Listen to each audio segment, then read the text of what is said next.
É isso aí, galera. Tudo bem com vocês? Agora mais uma aula aí pra gente meter o pé, né? Pau no burro. Agora a gente fala sobre a crise de 29.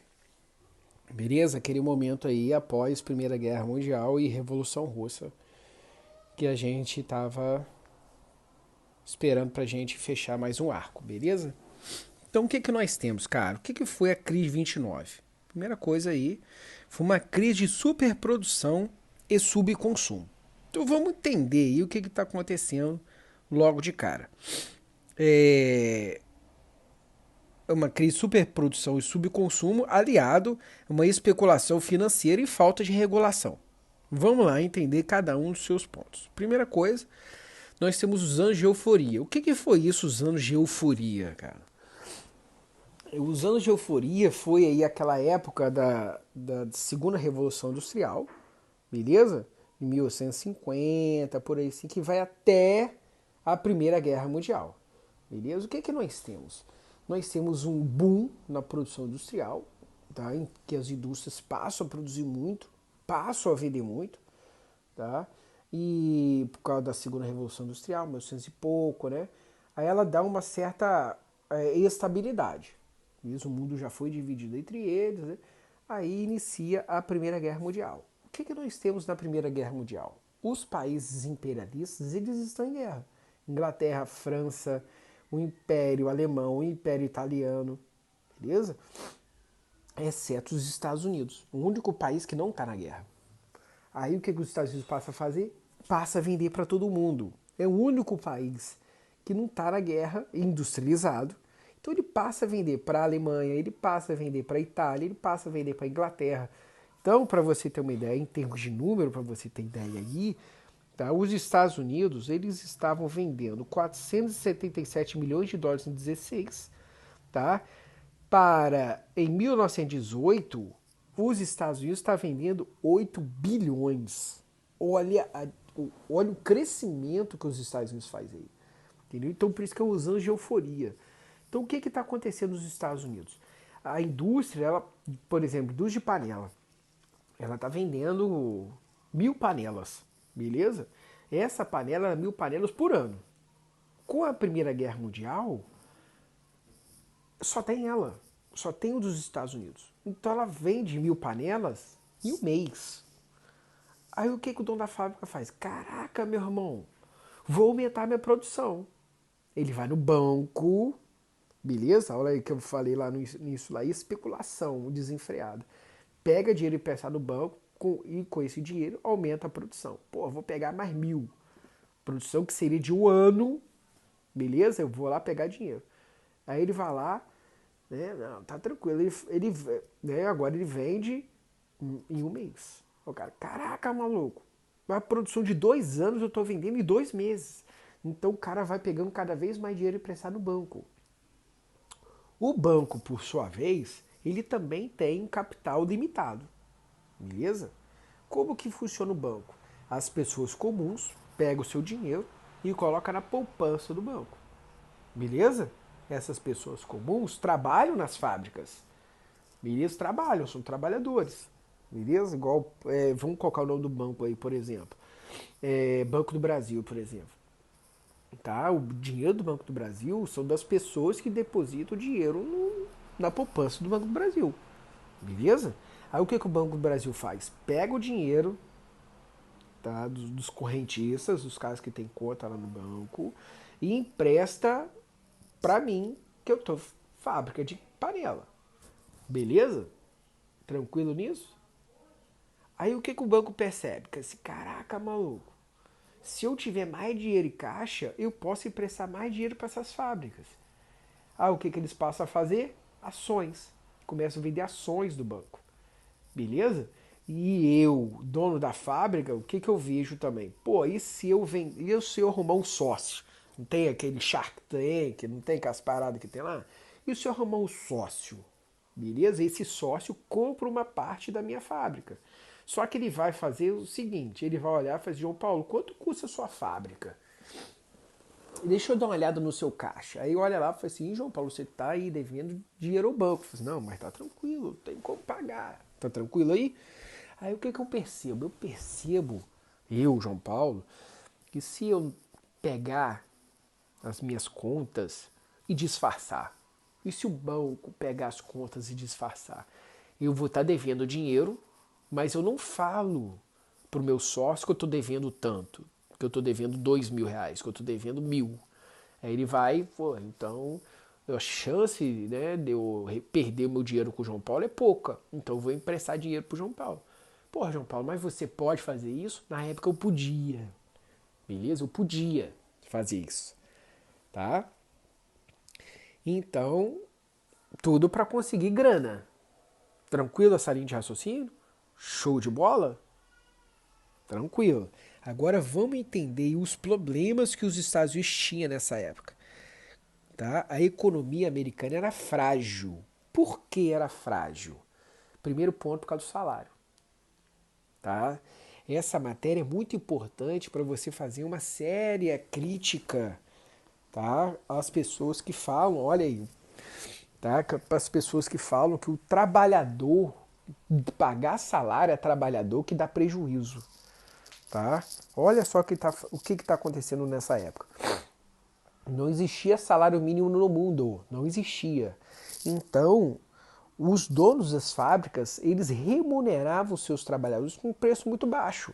Então, eu não tenho salário mínimo. Meus funcionários, eu vou lá e pago R$ 1 para eles por dia. Por dia? Por dia, é meu. Eu faço o que eu quiser. Beleza? Vou pagar R$ 1 para eles por dia. O cara ganha R$ 1 por dia. Em 30 dias, o cara tem 30 conto. Você acha que o cara vai comprar cabide? Lógico que não. Beleza? Então, não tem problema, porque eu estou vendendo para a Europa. Beleza a ideia? Tranquilo? Primeira Guerra Mundial. Então, esse é o primeiro problema. Tá? Os baixos salários prejudicam o consumo dos produtos industrializados nos Estados Unidos.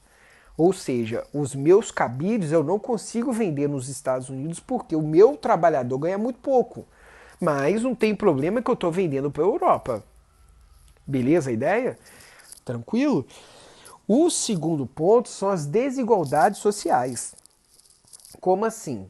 Ou você é muito rico ou você é muito pobre. Por causa desses baixos salários que os empresários americanos pagavam aos seus funcionários, gerou uma grande desigualdade social nos Estados Unidos. Ou você é muito rico ou você é muito pobre, não tem meio termo. Então o que isso gerou? Ó, 1% da população americana tinha 45% da riqueza. É muita coisa. Muita coisa. 45% da riqueza. É como se você pegasse um bolo, beleza? Pegasse um bolo de 10 fatias, beleza? Um bolo de 10 fatias. Você pega 4 fatias e meia e entrega para uma única pessoa.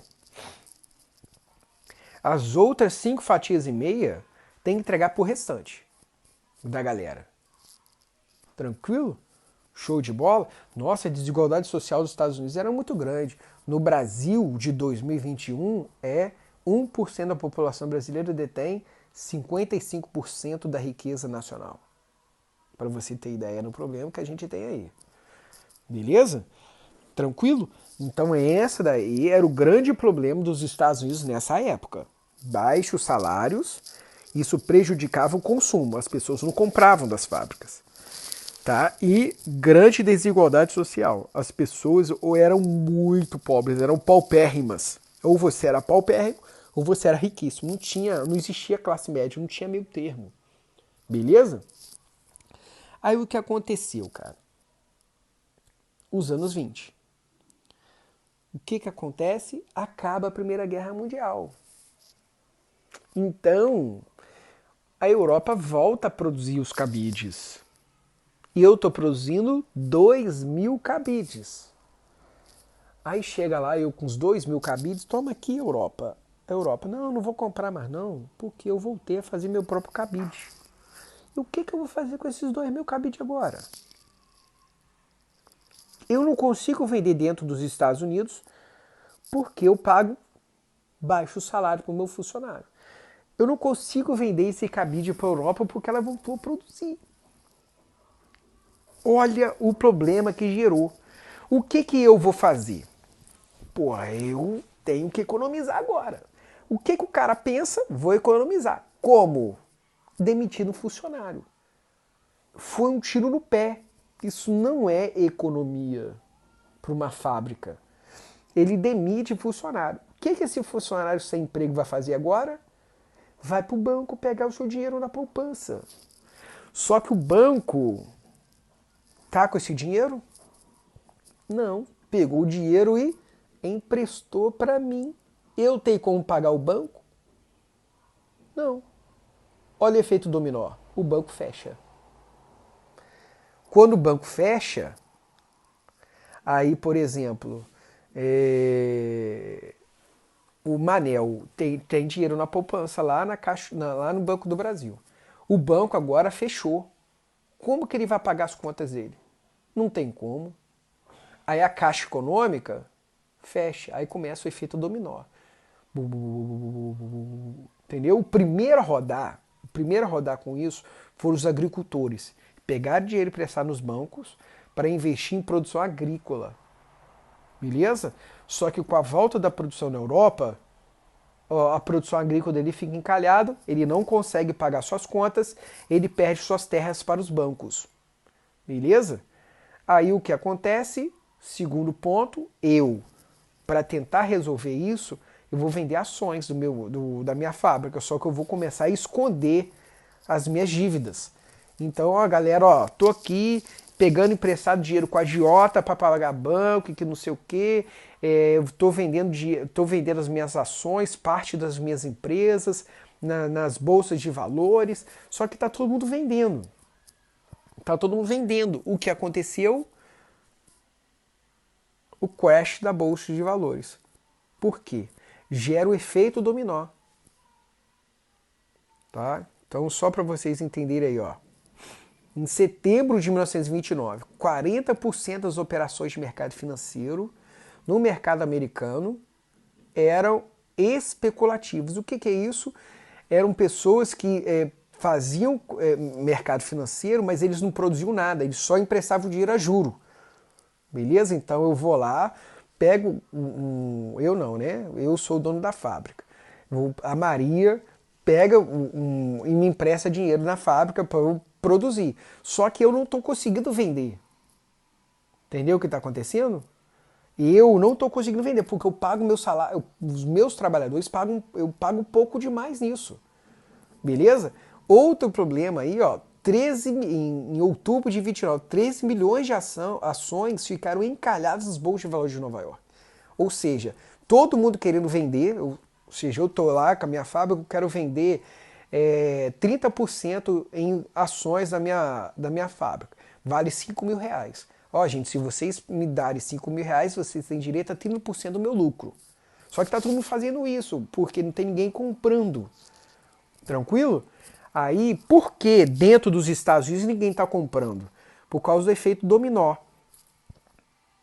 Eu vou lá, João, dono da fábrica de cabide, começa a demitir, porque eu tenho que economizar grana.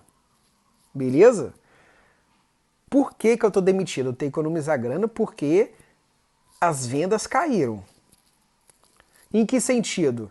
As empresas americanas, as empresas europeias voltaram a produzir.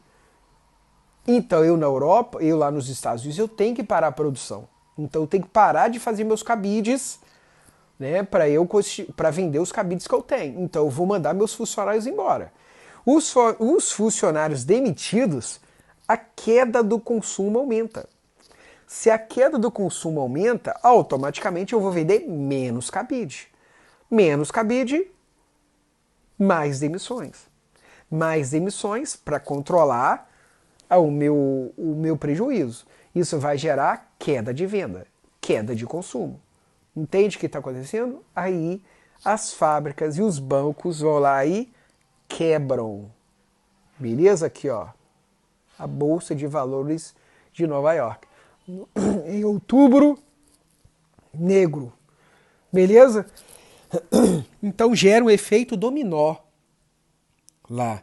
Os Estados Unidos entram em um colapso econômico, porque as fábricas quebram, a Bolsa de Valores entra em colapso, tá? Aí logo seguida os países europeus entram em colapso também, porque se os Estados Unidos quebram, os Estados Unidos é ligado economicamente aos países europeus. Os países europeus, eles também entram nesse colapso, começam a quebrar, Inglaterra, França, Alemanha, beleza? Logo depois, os países coloniais, Brasil, entra em crise econômica, beleza? Aí a gente tem aí, fechando esse arco aí, o fim da República do Café com Leite, tranquilo? E depois os países semicoloniais, como Quênia, Uganda, beleza? Eles também entram em colapso econômico. O único país que sobrevive é a União Soviética. Por que a União Soviética ela entra em crise? Porque ela tem os planos quinquenais e o cordão sanitário. Em que sentido?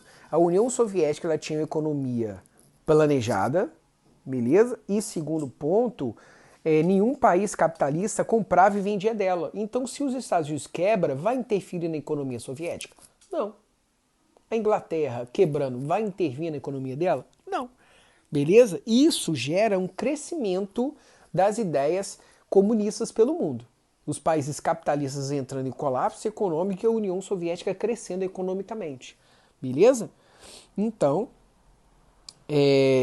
isso gera o fracasso do liberalismo. O liberalismo é uma política econômica fracassada.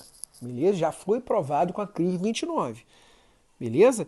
Mesmo assim, o presidente dos Estados Unidos, na época, o Herbert Hoover, ele tenta tirar os Estados Unidos da crise, beleza?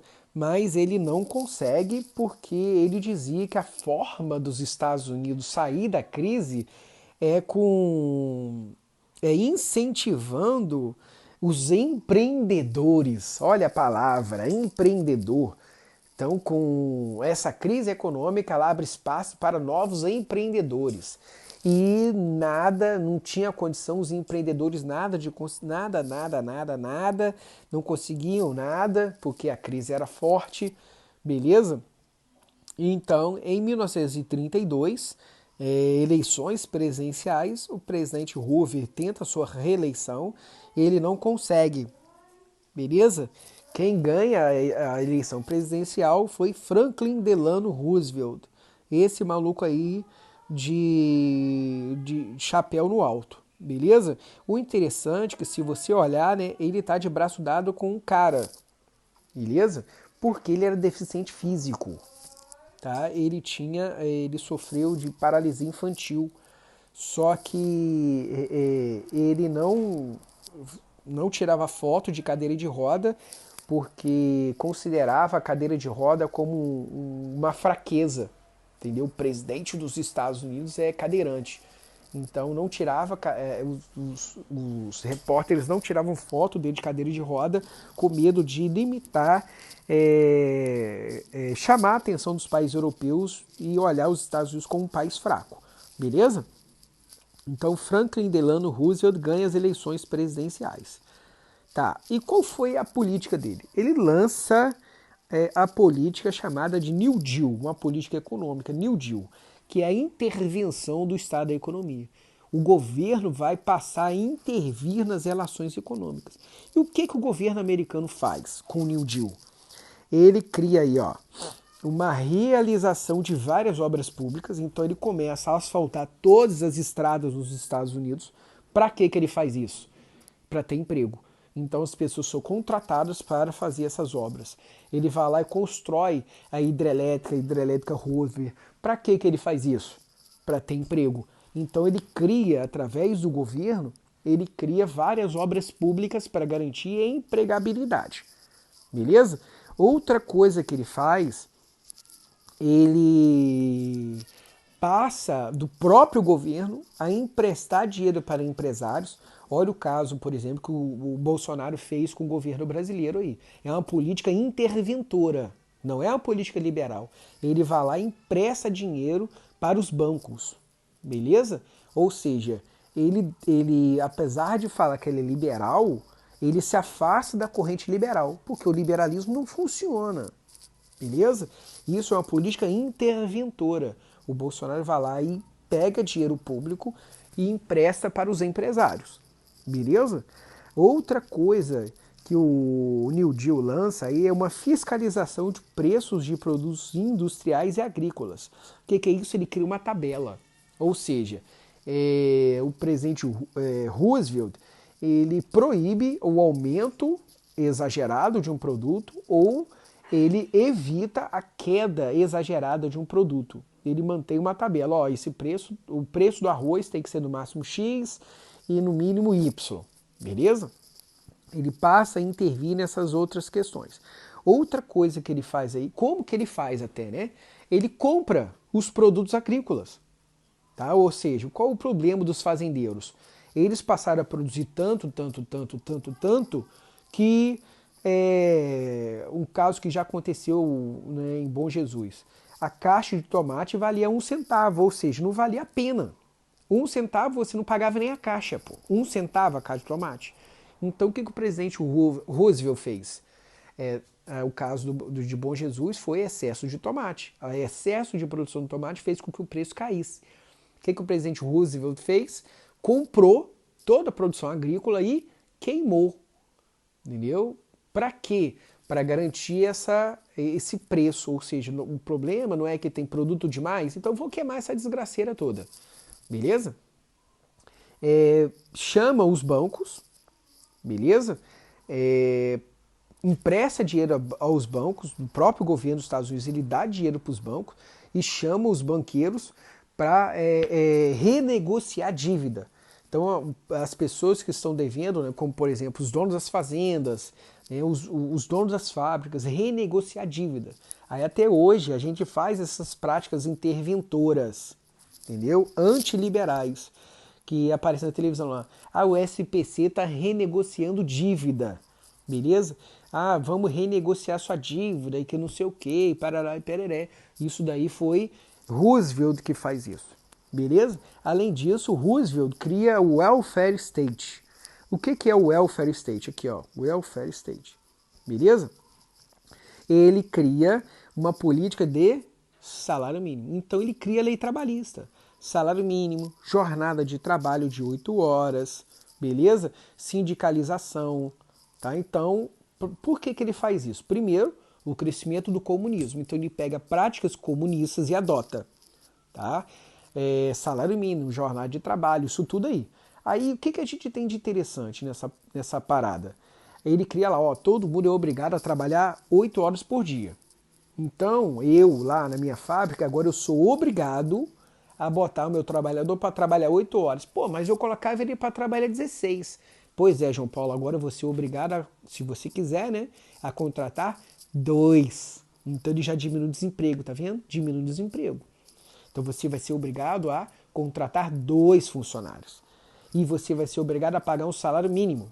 Mínimo de, sei lá, R$300. Você vai ser obrigado a pagar. Pô, mas eu pagava R$1 só. Agora você vai ter que pagar 300.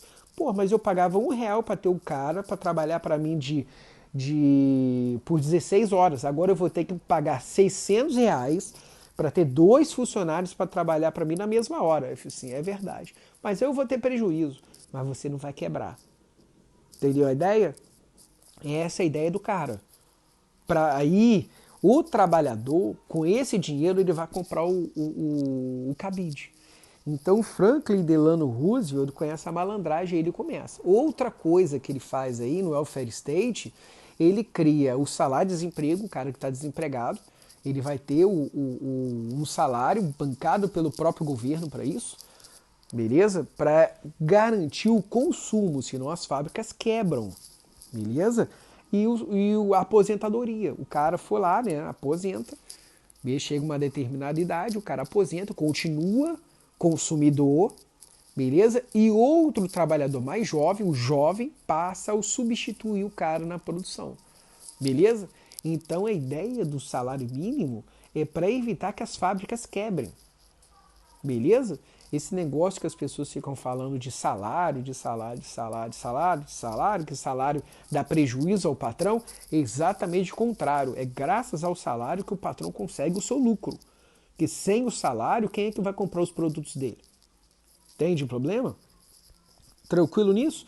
E com as políticas do New Deal, em 3 anos, a economia americana consegue aí recuperar em 50%. Mas os Estados Unidos ainda continuam numa crise, numa recessão econômica. Que essa recessão só vai acabar com a Segunda Guerra Mundial. Beleza, gente? Tranquilinho? Então a gente termina aí a crise 29 e o New Deal. Um abraço, um beijo e um queijo para vocês.